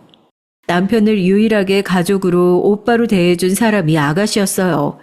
그래서 아가씨 결혼식 날엔 남편이 엄청 기뻐하면서도 해외로 가야 한다는 사실에 많이 속상해했었죠. 시어머니께서는 걷는 것이 약간 불편해 보이기도 했지만 꽤나 야윈 모습이었습니다. 어머님, 여기까지는 어떻게 오셨어요? 아가씨는요? 언제 한국으로 들어왔어요? 연락 늦게 받았어요. 오빠들이 엊그제 얘기해줘서 부랴부랴 한국으로 들어왔죠. 오빠 일 혼자 겪게 해서 너무 미안해요. 아니에요. 저도 정신이 없어서 연락드릴 생각을 못했어요. 그래도 이렇게 와줘서 고마워요. 어머님, 그동안 잘 지내셨어요? 천벌을 받을 새끼들. 어떻게 내 자식이를 그렇게 꽁꽁 숨겨두고 내가 알았더라면 우리 아들 가는 길도 못 보고 내가... 시어머니께서는 금방이라도 쓰러질 것 같이 휘청거리셨어요. 저와 아가씨는 급하게 시어머니를 부축해서 집으로 들어왔죠. 시어머니께서는 큰애를 무릎에 앉혀두시고는 연신 머리를 쓰다듬어 주시며 어릴 때 시아버님의 품에 안겨서 집으로 들어오던 남편과 똑같았다고 하셨습니다. 전 금방이라도 눈물이 터질 것 같았지만 꾹꾹 눌러 참았죠. 한참을 남편에 대한 추억으로 얘기를 나누었어요. 그러다 전 시어머님께 거취 문제로 남편과 얘기를 한 적이 있으시냐고 물었어요. 남편과의 마지막 대화였던 그날의 얘기를 말씀드렸죠. 시어머니께서는 금방 눈물을 뚝뚝 흘리셨습니다. 그 집에서는 더 이상 견딜 수가 없어서 그냥 본가로 돌아가겠다고 했더니 큰애랑 며느리가 펄쩍펄쩍 뛰더라. 아직 치료를 받아야 하는데 어딜 가느냐고 말이지. 그리고 그날 밤에 자기들끼리 얘기를 나눈 걸 들어보니까 그것들이 날 모시고 산다는 이유만으로 다른 애들에게 100만 원씩 받아내고 있다는 것도 알았고 전문 간병인을 붙여주기는커녕 병원 갈 때마다 내가 사람을 불러서 움직여야 됐는데 그 많은 돈을 이것들이 자기 주머니에 넣을 생각을 하니까 속에서 천불이 나는 것 같더라고. 저도 그 얘기 듣고 믿을 수가 없어서 아는 지인한테 알아봤는데 진짜더라고요.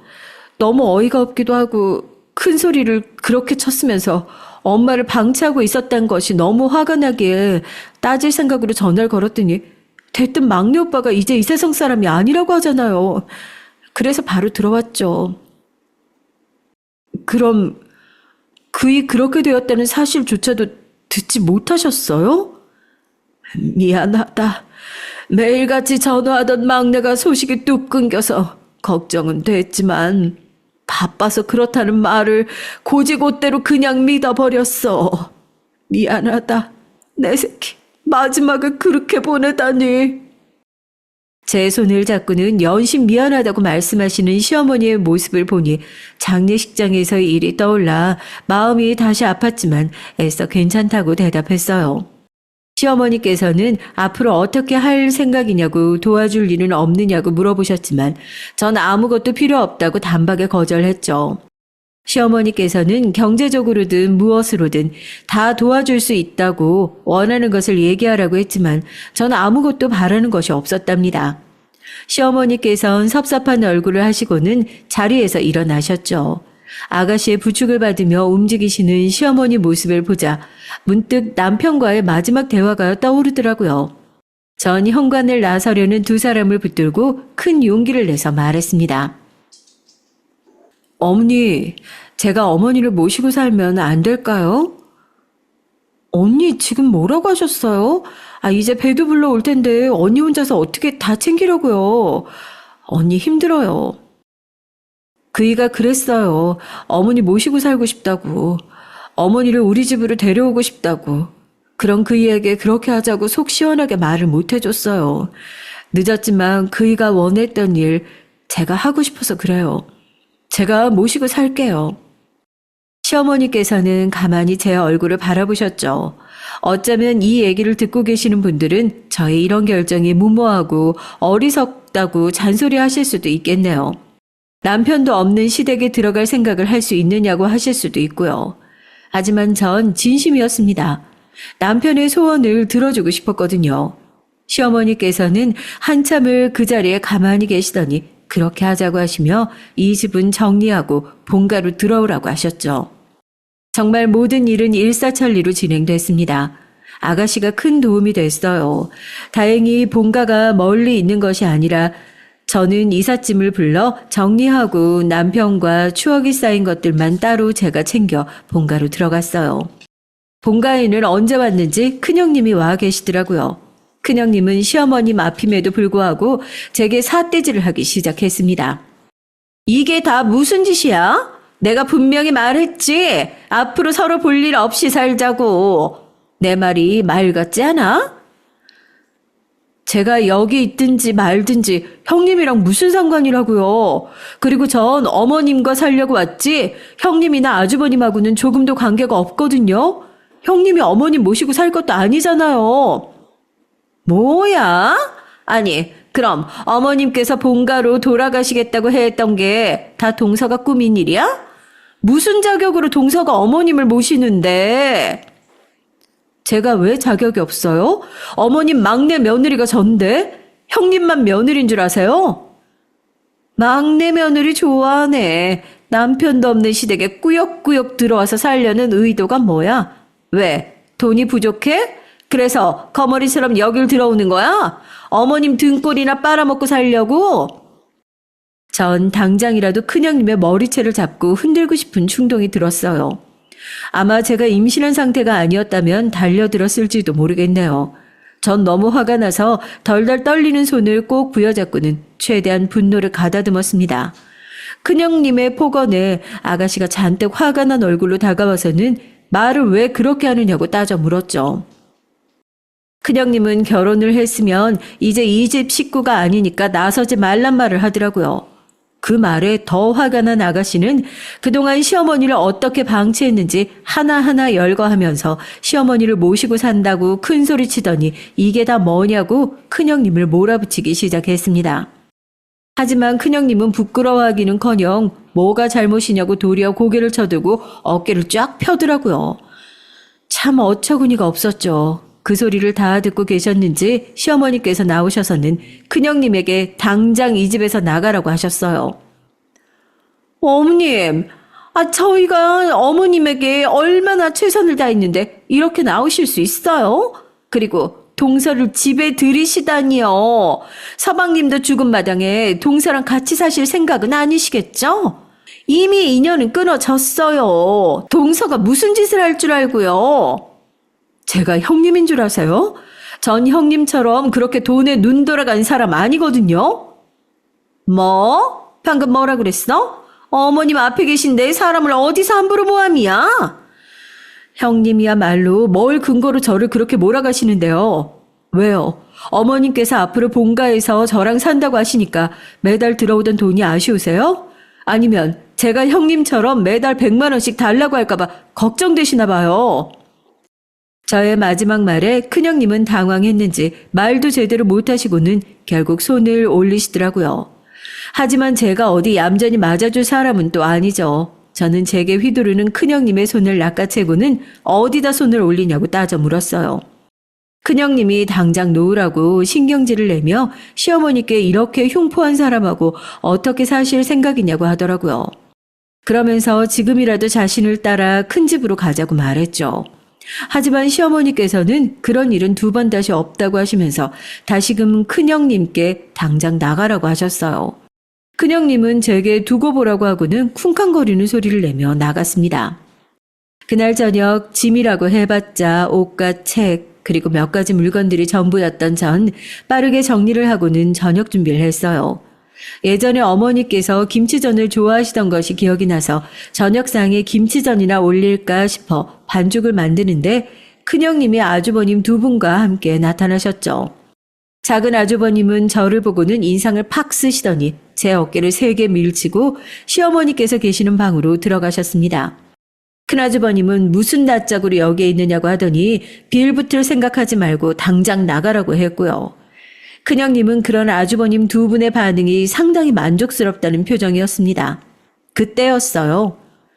큰오빠가 나서서 할 말은 아니지. 엄연히 이곳은 엄마 집이야. 엄마가 있으라고 했는데 오빠가 무슨 상관이라고. 너는 한국에 들어왔으면 당장 오빠한테 오질 않고 지금 뭐 하는 짓이야? 아니, 우리들이 이렇게 시퍼렇게 두 눈 뜨고 있는데 생판 남이 어머니 집에 들어오는 꼴을 그냥 보고 있으란 말이야? 생판 남이라니. 언니가 어떻게 남이야? 우리 가족이지? 아무리 막내 오빠가 세상을 떠났다고 해도 엄연히 가족이야. 가족 같은 소리 하고 있네.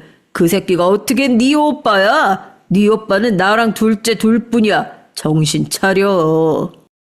아가씨는 언제까지 초딩이나 할 법한 소리를 할 생각이냐고 혀를 차더니 그딴 소리 하러 왔느냐고 큰아주버님을 몰아붙였습니다.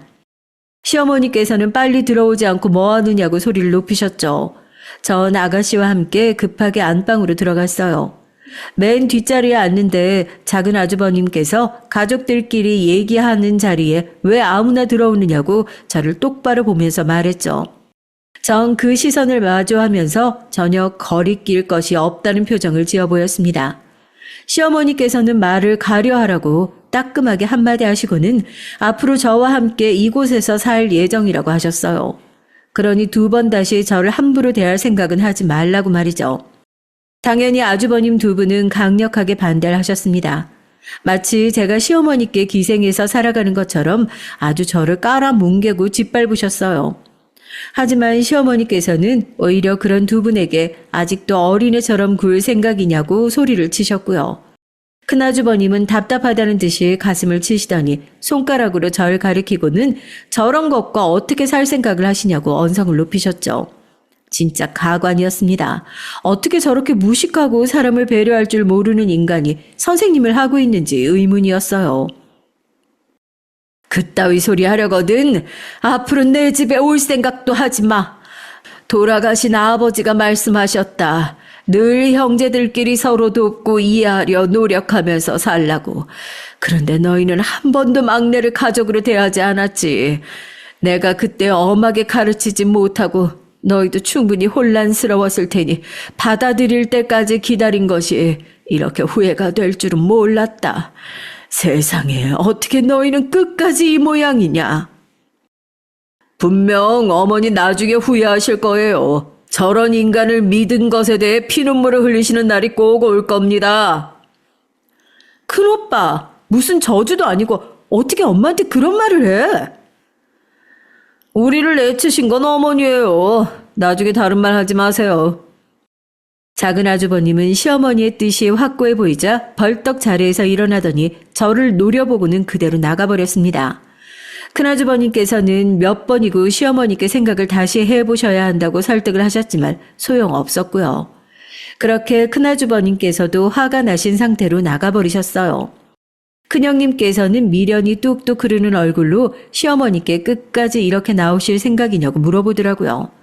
그러고는 길게 한숨을 내쉬며 자리에서 일어났습니다. 전 그런 큰형님을 붙들었어요. 앞으로 제가 어머님을 모시게 됐으니까 큰형님께서 이전에 하셨던 것처럼 매달 제게 돈을 보내주세요. 100만 원. 작은 아주버님께도 말씀드려 주시고요. 그 돈으로 어머님 삼시세끼는 물론 병원비에 차비까지 순전히 어머님을 위해서만 사용할 테니까요. 뭐? 100만 원? 미쳤어? 내가 왜 동서한테 매달 100만 원을 줘야 되는데? 왜냐니요. 형님께서 하셨던 것처럼 하는 것뿐이잖아요. 뭐가 잘못됐어요? 제 말에 큰형님은 무식한 것들과는 상종도 하면 안 된다고 하고는 서둘러 나가버렸습니다. 사람들이 다 나가고 나서야 저는 방긋 웃으며 시어머니와 아가씨를 바라봤죠. 반찬으로 김치전을 준비했다고 말했더니 아가씨께서 크게 웃더라고요. 시어머니께서도 고개를 절레절레 흔드셨고요. 그것이 끝일 줄 알았는데 한동안은 몇 번이고 아주버님들과 큰형님이 집으로 찾아왔어요. 그때마다 저를 내보내야 한다고 얘기를 하더니 급기야 자기들이 들어와서 살겠다고 하더라고요. 하지만 시어머니께서는 고집스럽게 고개를 저으셨어요. 얼마간의 시간이 흐르자 더 이상 아주버님도 큰형님도 나타나지 않았습니다. 엄밀히 얘기를 하면 아예 발길을 뚝 끊어버렸어요. 명절 때가 와도 전화 한 번 없었고요. 정말이지 전 이게 무슨 가족이냐는 생각이 들었을 뿐이었습니다. 그렇게 몇 년의 시간이 흘렀어요. 전 아이들을 어머님께 맡겨두고 본격적으로 일에 뛰어들었고요. 친구 가게에서 어깨너머로 배운 것들이 도움이 되었는지 집에서 시작한 쇼핑몰이 조금씩 자리를 잡기 시작했습니다. 아이들을 재우고 나면 이것저것 만들어서 쇼핑몰에 올리기도 했고요. 시어머니께서는 이왕 이렇게 된 것 차라리 작은 가게를 가지는 것이 어떻겠냐고 하셨고요. 전 절대로 못한다고 사양했지만 시어머니께서는 오히려 제 수완이 좋아서 충분히 잘할 수 있을 것이라고 절 격려해 주셨습니다. 전 시어머니의 든든한 지원을 받으면서 작은 가게를 시작했어요. 물론 위기도 있었지만 지금은 그때 가게의 2배는 될 만한 매장까지로 키웠답니다. 남편과 사별하고 물론 저에게도 새로운 만남들이 있었죠. 하지만 누구를 만나도 남편과 자꾸 비교가 되더라고요. 그렇게 해서는 안 된다는 사실을 머리로는 알았지만 쉽지 않았어요. 시어머니께서는 저를 시집 보내실 생각이신지 중매를 서겠다고 하시기도 하셨고요. 네 나이 아직 한창인데 새 가정 꾸릴 생각을 해야지. 언제까지 추억만 붙들고 살래?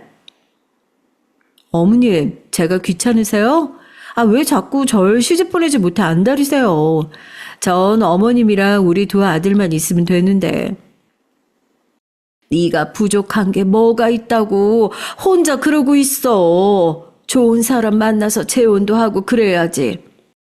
싫어요. 전 영원히 어머님 곁에 딱 달라붙어서 살 거예요. 시어머니께서는 자신을 껴안고 매달리는 제 손을 소리나게 찰싹 때리시고는 귀찮다고 저리 가라고 하셨지만 얼굴엔 미소가 가득하셨습니다. 제가 시어머니를 따르는 만큼 시어머니께서도 저를 딸처럼 아껴주셨거든요. 그렇게 꽤 많은 시간이 흘렀습니다. 시간이 약이라는 말이 맞는지 언제부터인가 명절이 되면 큰 아주버님과 작은 아주버님께 연락이 오더라고요. 큰형님도 잠시 왔다 가고요. 제가 가게에 있는 동안 다녀가셨는데 큰형님이 왔다 가시면 시어머니께서 상당히 불쾌한 표정을 지으셨어요. 무슨 일이 있었느냐고 물었지만 시어머니께서는 그냥 몹쓸 얘기를 들었다고만 하셨죠.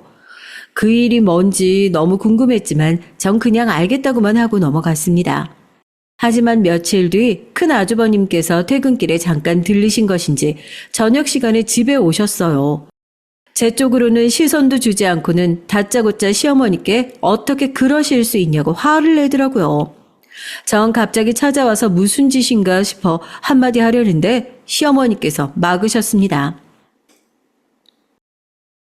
내가 뭘 어떻게 했다고 그럴 수 있냐는 말이 나오니? 아니, 애들 유학자금 좀 보태달라고 부탁드렸는데 어떻게 그렇게 매몰차게 거절하실 수가 있으세요? 우리 집 장손이에요. 장손 공부한다고 미국 가는데 모른 척하고 계실 생각이세요? 공부하러 미국을 가는 거냐? 사고를 치고 도망을 치는 거냐? 내가 집에만 있으니까 듣는 귀가 없는 줄 알아? 어디서 사람을 반쭉 죽여놓고는 도망을 칠 생각을 해. 잘못했다 가서 빌어야지. 그건 오해예요. 장난이 좀 심해진 것뿐인데 상대방이 오해를 해서. 오해건 장난이건 사람이 크게 다쳤다. 병원에서 장애가 남을지도 모른다고 하는데 애비가 돼서는 도망을 치게 만들어? 당장 멱살 잡고 가서 그 가족들 앞에 납작 엎드려 사과를 할 생각을 해야지. 부끄러운 줄도 모르고. 시어머니께서 카랑카랑한 목소리로 조목조목 짚어가며 말씀을 하시자 큰아주버님께서는 벌겋게 달아오른 얼굴로 당장 미국에 보내야 하니까 도와달라는 말을 반복했습니다. 하지만 시어머니께서는 단호하게 단 한 푼도 줄 수 없다고 말했죠. 오히려 당장 사과하러 가지 않으면 시어머니께서 직접 나서시겠다는 말씀도 하셨고요. 큰아주버님께서는 장손에게 이럴 수는 없다며 시어머니께 실망했다고 하고는 나가버렸어요. 거실에서는 쿵쾅거리는 소리와 함께 무언가 깨지는 소리도 들렸고요. 전 깜짝 놀라 허둥거리며 따라 나갔다가 너무 놀라서 한 걸음도 움직일 수가 없었어요. 거실에 놓인 화분이며 꽃병들이 여러 곳에 나뒹굴고 있더라고요. 전 어떻게 인간이 저렇게 화풀이를 할 생각을 할 수 있는지 조금도 이해가 되지 않았습니다. 그저 길게 한숨만 내쉬고는 주섬주섬 치우기 시작했어요. 시어머니께서도 나와보시고는 혀를 차시면서 언제 철이 들지 모르겠다고요. 그 뒤로도 몇 번이나 큰아주버님과 작은아주버님은 시어머니를 찾아왔습니다. 방문 목적은 10번이면 10번 다 돈 때문이었어요. 새로운 사업을 하겠다고 돈을 달라고 말하던 작은아주버님의 얼굴은 아직도 생생하게 기억날 정도랍니다. 시어머니께서는 도대체 자신을 뭐로 알고 있기에 이렇게 당당하게 찾아와서 돈을 요구하느냐고 아주버님들을 모아두고 잔소리를 하셨지만 두 분은 오히려 어머니가 어떻게 자식을 나 몰라라 할 수 있느냐고 더 큰 소리로 화를 냈답니다. 보다 못한 제가 나서서 한마디 거들기라도 하면 두 아주버님은 펄쩍펄쩍 뛰면서 어디서 참견이냐고 소리를 질렀죠. 뭘 한다고 함부로 끼어들어? 가족 문제니까 입 다물어. 매번 이렇게 오셔서 돈을 달라고 하시는데 제가 옆에서 보기 너무 화가 나서요. 도대체 어머니를 작은 아주버님은 뭐라고 생각하시는지 모르겠네요. 본인이 사업을 하실 생각이라면 대출을 받든 뭘 하든 스스로 하실 생각을 하셔야죠. 왜 어머님께 돈을 벌리시는데요? 그러는 재수 씨는 어디 떳떳하신가? 지금 하고 있는 가게 우리 어머니가 해준 거잖아. 내가 처음부터 뭐라 그랬어? 순진한 어머니 등쳐먹을 요량으로 들어오는 거라고 그렇게 말씀드렸는데. 제 가게가 왜요? 제 가게 처음 낼 때 어머니께서 도와주신 건 맞지만 전 매달 매출이 어땠는지 어머니께 하나부터 열까지 다 보고 드리는데요. 제 가게라고는 하지만 어머니 가게죠. 전 바지 사장이나 다름없으니까. 그리고 제가 어머니께 돈을 달라고 말한 적은 없거든요. 누구랑 다르게? 제 말이 전곡을 찌른 듯 아주버님들은 헛기침을 하면서 외부인은 빠지라고 말하며 시어머니를 설득하려고 했어요. 하지만 시어머니께서는 끝까지 아무것도 하지 않겠다고 기대하지 말란 말로 두 사람을 쫓아내셨습니다. 그런 일이 몇 번이나 반복되자 더 이상 집으로 찾아오는 일은 없었어요. 물론 그와 동시에 명절 때 걸려오던 전화도 딱 끊겼고요. 시간은 바람처럼 흘러 시어머니를 모시고 산 지도 20년째 되던 해였습니다. 이제 아이들도 고등학교를 졸업하고 대학 진학을 앞두고 있었죠. 아이들은 군인이 되고 싶다고 하더니만 사관학교에 원서를 넣더라고요. 특히 큰애는 어릴 때 몸이 약해서 걱정이 많았는데 무슨 일이 있어도 사관학교에 가고 말겠다고 재수까지 했어요. 주변에서는 아들 둘을 다 군인으로 만들 생각이냐고 말려야 하는 건 아니냐고 했지만 저도 시어머니께서도 전혀 그런 생각을 하지 않았어요. 본인들이 하고 싶고 잘할 자신이 있는 일이라면 무엇이 됐든 시도해보는 것이 중요하다고 생각했거든요. 그렇게 아이들까지 가버리니 북적북적거리던 집이 허전하게 느껴지더라고요. 그런 생각을 하지 않으려고 좀 더 일에 열을 올리기도 했지만 마음이 허전한 건 어쩔 수가 없었죠. 하지만 인간은 적응의 동물이라잖아요. 곧 조금씩 허전함을 잊어가던 어느 날이었습니다. 평화가 지속된 것이 문제인 것인지 모르겠지만 갑자기 불행이 벼락처럼 닥쳐왔어요. 그날은 시어머니께서 건강검진 결과에 재검이 필요하다는 부분이 있어서 병원에 간다고 나가신 날이었죠. 함께 가겠다는 절 긋고 말리시고는 혼자 다녀오겠다고 하셨던 시어머니와 좀처럼 연락이 닿지 않더라고요. 처음엔 사람이 많아서 그런가 보다 싶었는데 그런 것 치고는 너무 오랜 시간이 흘렀죠. 괜히 슬슬 불안해지기 시작했어요. 전 몇 번이고 반복해서 전화를 걸었지만 소용이 없었습니다. 전 그 길로 병원으로 향했어요. 거기서 전 충격적인 일을 들었답니다. 어머니께서 애시당초 병원에 오신 적이 없다는 말이었죠. 전 여기저기 한참을 시어머니를 찾아다녔지만 소용이 없었어요. 그런 제게 큰형님이 전화를 주셨죠. 어머니, 우리가 다시 모시기로 했으니까 그렇게 알고 당장 2층 정리해서 그 집 나가. 어머니를 모신다니 무슨 말씀이세요? 어머님 어디 계시는데요? 제가 가서 말귀 못 알아들어. 우리가 모신다고. 그러니까 관심 끄고 당장 집이나 비워. 전 몇 번이고 시어머니를 바꿔달라고 전화를 걸었지만 차단을 해두었는지 연결이 되지 않았죠. 큰 집에 가보기도 했지만 시어머니께서는 계시질 않았어요. 그렇게 며칠의 시간이 흘렀습니다. 제게는 하루가 10년은 되는 것 같았어요. 매일같이 시어머니를 찾아다니는 것이 제 일과였죠. 그런데 하루는 잠에서 일어났는데 밖이 소란스럽더라고요. 전 무슨 일인가 싶어서 나갔죠. 큰형님의 얼굴이 보였습니다. 그리고는 처음 보는 사람들 여럿이 큰 박수를 들고 있었어요. 그냥 봐도 이삿짐을 싸는 사람들이었죠. 전 지금 뭐 하는 짓이냐고 물었지만 저를 힐끗 본 큰형님은 사람들에게 2층을 깨끗하게 비우라고 말했죠. 2층에는 저와 사관학교에 있는 아들들의 방이 있습니다. 이게 무슨 짓이에요? 여기는 어떻게 들어오셨어요? 어떻게 들어왔냐니 문 따고 들어왔지. 동서가 있는 줄 몰랐네. 잘 나왔어. 빨리 짐 정리해서 나가줬으면 좋겠어. 그게 무슨 소리예요? 나가라뇨. 형님이 무슨 권리로 나가라 말아 하시는데요? 아직 소식 못 들었나 봐. 어머니 돌아가셨잖아. 지금 우리랑 그이랑 서방님 장례 준비하느라 정신없이 바빠. 전 쇠망치로 머리를 한 대 3개 맞은 기분이었습니다. 어머니께서 돌아가시다니요. 전 절대 그럴 리 없다고 말했지만 큰형님께서는 이런 일로 거짓말 하겠느냐며 어디론가 전화를 걸어서는 스피커폰으로 돌리더라고요. 큰아주버님이셨어요. 큰아주버님은 정신없는데 왜 전화를 하냐고 집은 정리가 다 되었냐고 하더군요. 준비 중이야. 그건 그렇고 어머니 돌아가셨다는데 여기 못 믿는 사람이 있어서? 아무렴 우리가 어머님 목숨 가지고 거짓말할까? 근데 아직도 그 집에 있었단 말이야? 당장 내보내. 쓰레기는 깔끔하게 정리를 해야지. 그나저나 변호사는 왜 이렇게 빡빡한 거야? 변호사가 영 말이 안 통해? 아우 잘 좀 구슬려 봐. 그게 되면 벌써 둘째가 했겠지. 씨알도 안 먹혀. 아예 말을 듣질 않아. 유언장 좀 보자는 게 뭐 그리 어려운 일이라고. 전 큰 아주버님이 말하는 그것의 정체가 저라는 것을 대번에 알 수 있었어요. 저를 그것이라고 칭했다는 사실보다 시어머니의 죽음 앞에 아직도 돈타령에 자기들 하고 싶은 대로 움직이는 아주버님과 큰형님의 모습에 헛구역질이 올라올 정도로 소름이 돋았습니다. 어떻게 시어머니께서 돌아가셨는데 이런 반응을 보일 수 있는지 믿을 수가 없었죠. 눈물 한 방울을 흘리지도 않는 모습에 전 치밀어 오르는 분노를 꾸역꾸역 눌렀습니다.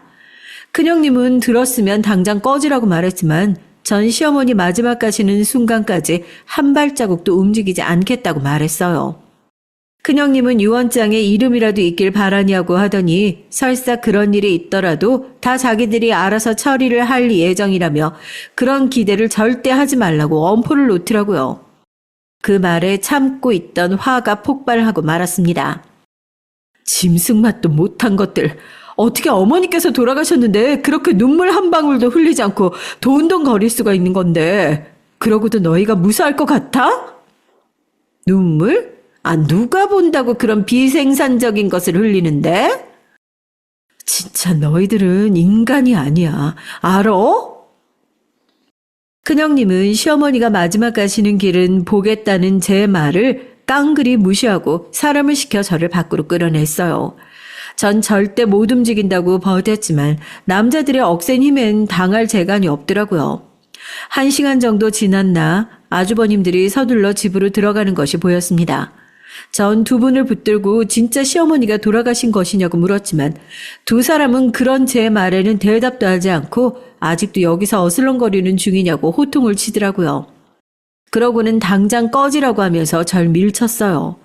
바닥으로 내동댕이 치어지면서도 전 믿기지 않는 현실에 시어머니께서 돌아가신 것이 맞느냐고 물었죠. 결국 작은 아주버님은 시어머니께서 돌아가시지도 않았는데 어떻게 자신들이 여기에 오겠냐고 하고는 제발 가족 일에 나서지 말고 좀 나가달라고 하더군요. 2번 다시 보지 말자는 말이죠.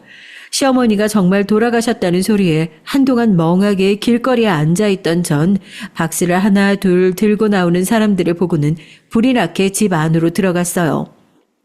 아주버님과 큰형님은 무언가를 찾는지 집안 구석구석을 뒤지고 있더라고요. 저를 제일 먼저 발견한 것은 작은 아주버님이었습니다. 아직도 정신을 못 차렸냐고 하더니 사람을 시켜 저를 끌어내라고 했죠. 하지만 곧 큰 아주버님께서 그런 작은 아주버님을 말리더니 제게 묻더라고요. 어머님 인감이랑 통장, 보험증 같은 것들 다 어디 있는 거야? 알고 있잖아. 빨리 말해. 어디 있어? 아직 어머니 장례도 제대로 치르지 못했어. 그런데 뭐? 인감? 통장? 제정신이야? 돈귀신이라도 붙은 거야? 어떻게 자식이란 작자가 그런 생각을 해? 이미 죽은 사람인데 우리가 뭘 하든 알 게 뭐야. 어디 있는지 알면 당장 말해. 어디야? 어딨어? 작은 아주버님이 다가와서 제 팔을 세게 붙들고는 이리저리 흔들었습니다. 전 이를 악물고 버텼죠. 안방을 뒤지던 큰 형님까지 가세해서 당장 어디 있는지 다 얘기를 하라고 윽박질렀습니다. 전 모른다고 말하며 설사 알고 있다고 해도 당신들에게는 절대 말할 수 없다고 했어요. 제 말에 화가 난 큰아주버님은 기어코 제 뺨을 내리치셨습니다. 아주 무겁고 찰진 소리가 울렸어요. 비릿한 피맛이 느껴지는 것이 아무래도 입안이 터진 것 같더라고요. 전 아무것도 모른다고 외치면서 자식된 도리는 다 하고 그런 것들을 찾아도 찾아야지 하는 것 아니냐고 소리를 질렀어요. 하지만 이번엔 작은 아주버님마저 손을 높이 쳐들고는 조용히 하라면서 제 뺨을 내리치려고 하시더라고요. 그때였습니다. 집안의 모든 사람들을 한 번에 멈추게 할 소리가 들려왔죠. 마치 일시 정지 버튼이라도 누른 것처럼 모든 것들이 멈췄습니다. 저는 숨을 쉬는 것마저도 잊을 정도였어요. 감히 누가 내 며느리에게 손을 올리는 거야? 다들 자신의 눈을 의심하고 있었습니다. 시어머니 뒤쪽으로는 낯익은 얼굴도 보였어요. 시어머니의 일을 대신해서 봐주던 변호사님과 실장님들이 보였죠. 먼저 정신을 차린 것은 큰 아주버님이었습니다. 여기는 어떻게... 형님, 이게 다 무슨 일입니까? 제대로 처리한 건 아니에요? 어머니가 여기를 어떻게 오시는데요? 어머니라, 내가 너희 어머니이긴 하니? 아주버님의 아우성이 단숨에 잦아들었습니다. 서로 눈을 마주하고는 시어머니의 눈치를 보고 있었죠. 그런 모습에 시어머니께서는 길게 한숨을 내쉬고는 저에게 손을 내밀어 주셨어요. 전 홀린 듯이 시어머니 곁으로 다가갔죠. 시어머니의 손을 맞잡고 나서야 환상이 아니라는 것을 알 수 있었습니다. 내가 손 놓고 그냥 당할 줄 알았어? 너희들이 내 뒤에서 무슨 짓을 저지르는지 모를 줄 알았더냐? 그래도 자식이라고 믿고 싶었던 내가 등신이지. 어머님, 그게 아니고요. 그러니까. 그 주둥아리 잡아서 비틀어 버리기 전에 닥쳐. 너희들 말은 뭐가 되었든 듣고 싶지도 않으니까. 시어머님의 카랑카랑한 목소리가 집에 울리면서 아주버님들과 큰형님의 얼굴은 점점 하얗게 질려가고 있었습니다. 시어머님께서는 제 손을 토닥이며 아무것도 걱정할 것 없다고 하시면서 퉁퉁 부어있는 제 눈가를 만져주시며 앞으로는 내 자식은 아가씨와 저뿐이라고 말씀하셨어요. 큰아주버님께서 버럭 그게 무슨 소리냐고 하셨지만 시어머니께서는 뒤에 계시는 실장님에게 고갯짓을 하실 뿐이었습니다. 실장님께서는 무슨 서류처를 열어보시더니 또랑또랑한 목소리로 얘기를 시작하셨어요.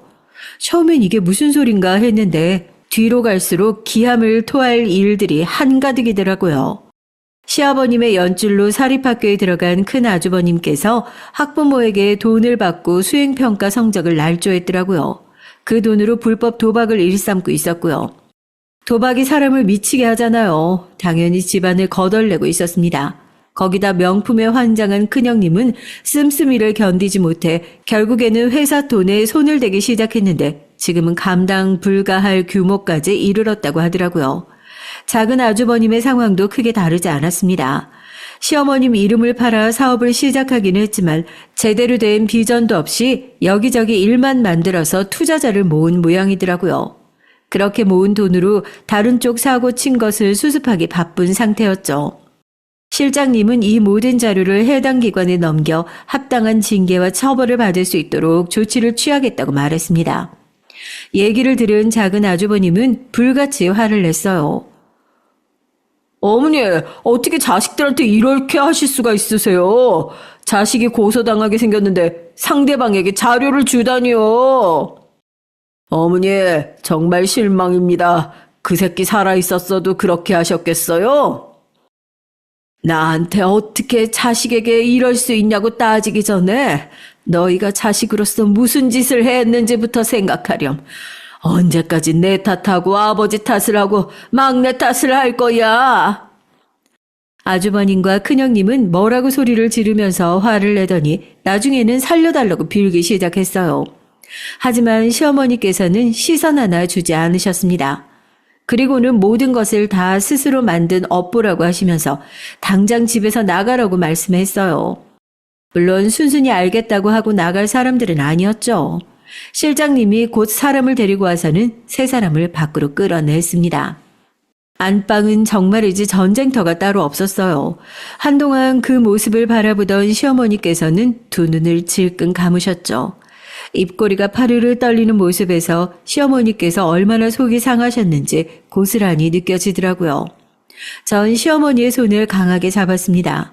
아무리 몹쓸 자식들이라고 하지만 그래도 자식인데 그 속이 어디 멀쩡하겠어요? 전 아무런 말도 하지 않았습니다. 그저 시어머니의 손을 두 손으로 꼭 쥐고 있을 뿐이었죠. 한참을 그렇게 서 있던 시어머니께서는 약간 잠긴 목소리로 제게 미안하다는 말씀을 하셨어요. 자식을 잘못 키운 자신의 탓이라고 하시면서 자책하셨죠. 사춘기 애들도 아니고 이제 50이 넘은 자식이에요. 어머님의 탓이 아닙니다. 제 말에 시어머니께서는 고개를 끄덕이시며 피곤하니 자리에 좀 누워야겠다고 하셨어요. 그 모습에 저는 조용히 나왔습니다. 그 이후에는 별다른 일이 없었어요. 실장님이 말씀해 주셨던 것처럼 큰 아주버님은 학교에서 잘렸고 작은 아주버님은 사기죄로 고소를 당해 지금은 조사 중에 있고요. 큰형님은 횡령죄가 성립해서 재판을 기다리는 중이랍니다. 시어머니께서는 그 모든 일을 보고받으시면서 얼굴색 하나 바뀌지 않고 고개만 끄덕이셨어요. 하지만 실장님이 가고 나면 한동안 침대에 등을 보이고 누워 계셨죠. 전 아무런 말도 하지 않고 조용히 안방문을 닫아드렸답니다. 시어머니의 한없이 작은 등을 보고 있으면 그렇게 남편이 생각났어요. 남편이 살아있었더라면 시어머니께 어떻게 해드렸을까 하면서 말이죠. 다정하게 안아줬을까 아니면 가서 손이라도 잡아드렸을까. 20년이나 지났음에도 남편을 생각하니 심장 한쪽이 찌릿하게 아파오네요. 아마 앞으로도 저는 이렇게 시어머니와 함께 때로는 남편을 떠올리며 남은 인생을 보내지 않을까 싶습니다. 사연을 끝까지 들어주셔서 너무 감사합니다.